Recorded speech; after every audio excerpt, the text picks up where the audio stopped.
गिरल बाड़ी माई थामिलन हाथ।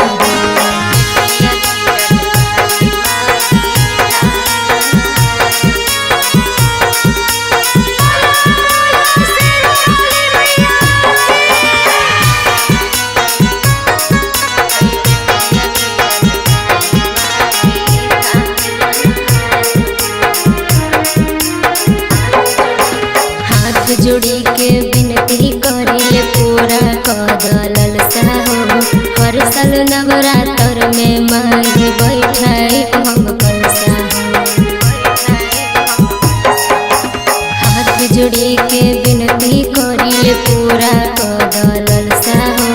हर साल नवरात्र में माई बैठाई हम कलसा। 9 दिन के नवरात्र में माई पढ़ब तोहर पाठ हो।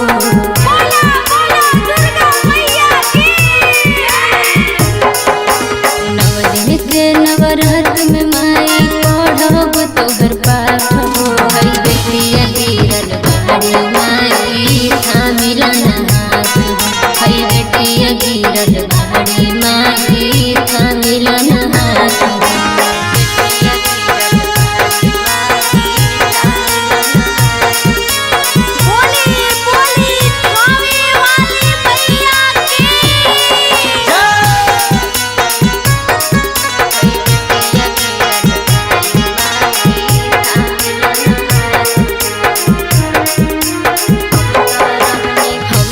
रहनी कैले माई तोहरे पयासा हो। अभिले नजर न फिरलू भैनी हम निराशा हो। हे माई हम त रहनी कैले माई तोहरे पयासा हो। अभिले नजर फिरलू भैनी हम निराशा हो। हर दीपावली के माई तोह देई बिना साथ हो।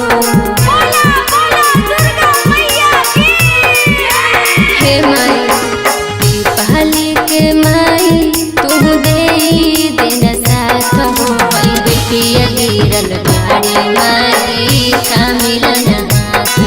हई बेटिया गिरल बाड़ी माई थामिलन हाथ।